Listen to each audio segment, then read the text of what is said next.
Hello. So खूप दिवसांनी आज मी एक नवीन रेसिपी घेऊन आली आहे. खूप दिवस म्हणजे मी खूप कामात होती, त्यामुळे काही व्हिडिओ काढायला टाईम नाही भेटला.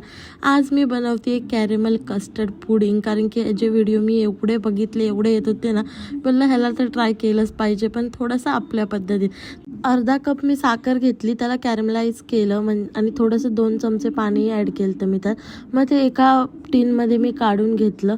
मी तर कुकरच्या डब्यात काढलं आहे, गोल आहे म्हणून. आणि त्यानंतर 2 कप दूधला मी थोडं उकळलं आणि थोडंसं दूधमध्ये मी 3 चम्मच कस्टर्ड पावडर ॲड केली आणि चांगलं त्याला मिक्स करायचं, नाही तर त्याच्यात लम्स राहतात, म्हणजेच गाठी होतात. 5 ब्रेडचे स्लाइस घेतले मी आणि साईडचा पार्ट असतो तो मी कापून घेतला आणि मिक्सरमध्ये त्याला ग्राइंड करून घेतलं.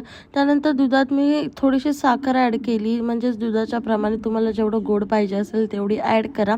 देन मी कस्टर्ड पावडरचं मिल्क ॲड केलं आणि थोडंसं घट्टसर झाल्यावरती मी ब्रेड ॲड केलं आणि त्याला आहे ना हलवतच राहायला लागतं, नाहीतर मग त्यात लम्स होण्याची शक्यता असते. मग मी त्या टीनमध्ये टाकलं, ज्यात मी ऑलरेडी कॅरमलाइज शुगर टाकली होती, त्यात मी हे ॲड केलं. मग हे रूम टेम्परेचरवर आपल्याला आधी थंड करून घ्यायचं आहे, असंच गरम गरम फ्रीजमध्ये नाही ठेवायचं. आणि ह्याला काही स्टीम करायची पण गरज नाही ना, ओव्हनची गरज आहे.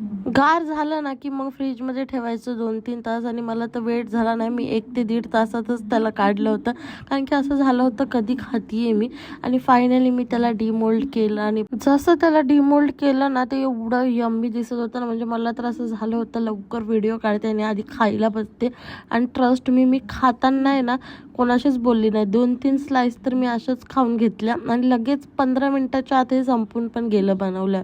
नंतर मी ह्याची एक स्लाइस काढली आणि बघा किती एकदम यम्मी दिसते. असं दिसायलाच तर तुम्ही नक्की ट्राय करा, कारण की हे ना खूप जास्त छान लागतं आणि एकदम सोपं आहे ना. स्टीम करायची गरज आहे ना, ओव्हनची गरज आहे, एकदम 3-4 इंग्रेडियंट्सने बनून जातं. ही पुडिंग ना मस्ट ट्राय, तुम्ही नक्की ट्राय करा. आणि व्हिडिओ आवडला असेल तर लाईक कमेंट नक्की करा आणि नेक्स्ट तुम्हाला काय रेसिपी पाहिजे असेल तेही सांगा. Bye bye.